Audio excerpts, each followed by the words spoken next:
Today's story is about Solomon's temple. Solomon was popular with surrounding nations and was given an endless supply of timber and precious items to build a temple for the Lord. In the 4th year of his reign, Solomon began building God's temple. He organised the materials of the timber and stone, all prepared away from the building site. This meant that no hammer or axe was used at the site of the temple. This quiet building project took 7.5 years, and by the end Solomon had covered the whole house and the carvings with gold.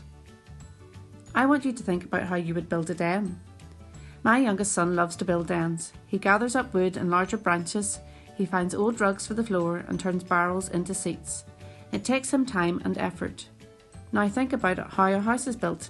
It's a busy process, with the noise of power saws, diggers and hammering. God is building his house in a different way. His house is not made of bricks and timber like ours. His house is made up of people like us who love and trust him. That's why sometimes you hear us being referred to as the church.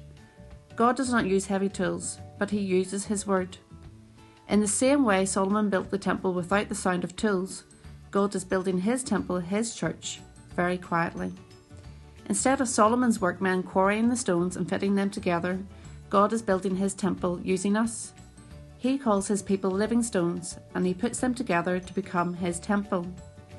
Although we are individuals, God is preparing us to fit together along with all those who love and trust him, so that we can be at one temple for him. When we give our life to God, we give him permission to start to prepare us to take our place in the church, where he has a specific role for us and a particular job for us to do. So when you hear the story of King Solomon's temple, remember that we are a key part of the temple that God is building, which is his church. Good morning, boys and girls.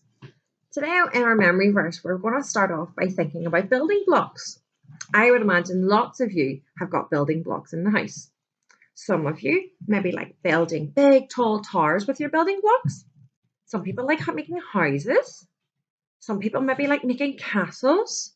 Or if you look, there's sometimes you can even make animals with some of your building blocks. The verse we're going to look at today is from the Bible, and it's from the book of Ephesians. Ephesians chapter 2, verse 21. And this verse says that in him, you, us as believers, are being built together into a dwelling place for God. Now, dwelling place sounds really hard, but a dwelling place is your house. So the verse is saying that we are being built so that God can live in us. Now, God wants us to live a holy life. He wants us to do the right things that he wants us to do, not always the things that we want to do. He wants us to please him as we worship him. Now, we would love you guys to try and learn this memory verse. So let's practice it a couple of times. So I'll read it out first, and then you can copy me. So I'll go first.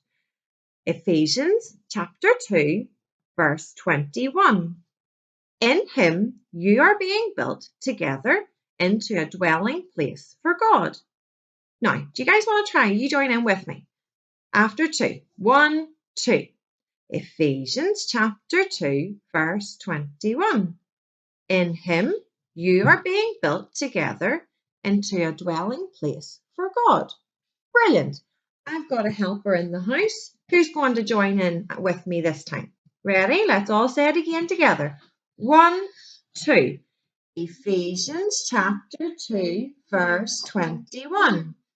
In him you are being built together into a dwelling place for God. Really great, guys. Now, I wonder if you can say it when it's... Oh, we'll try it again. You want to help me too? Ready? 1, 2. Ephesians chapter 2, verse 21. In him you are being built together into a dwelling place for God. Great. What about? Ready? Let's go again. 1, 2. Ephesians chapter 2, verse 21. In him you are being built together into a dwelling place for God. Great. This side. Ready? 1, 2. Ephesians chapter 2, verse 21. In him you are being built together into a dwelling place for God. Guys, now just to remind you again, the in him means in Jesus. We are being built together. Can you remember what dwelling place meant? Dwelling place means, oh, Ben knows the answer.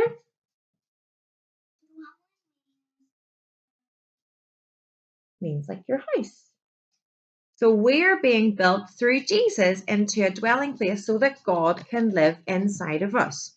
So we're all encouraged to live a holy life for God and do the right things, as God is going to live inside us and help us. Now, let's try it a couple more times. Let's see, the memory verse is going to get smaller this time. Yes, you can join in too. So here we go again. Smaller, but still good. We can still read that. Ready? 1, 2. Ephesians chapter 2, verse 21. In him you are being built together into a dwelling place for God. All right, I'm going to make it smaller. Here we go. Ready? 1, 2. Ephesians chapter 2, verse 21.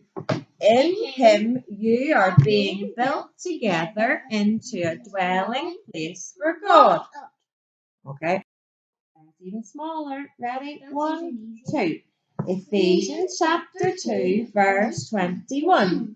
In him you are being built into a dwelling place for God. I wonder, can you smaller? Ready? Ephesians chapter 2, verse 21. In him you are being built together into a dwelling place for God. Ready? We're just going to do it big again, and that will finish us for today. Ready? 1, 2. Ephesians chapter 2, verse 21. In him you are being built together into a dwelling place for God. Now, I want you guys to remember that this week and try and learn it. But more importantly, I want each of you to live a holy life, do the right things that God wants us to do, and please him as we worship him. Because remember, if we are with him, God lives in us. See you all soon. Bye.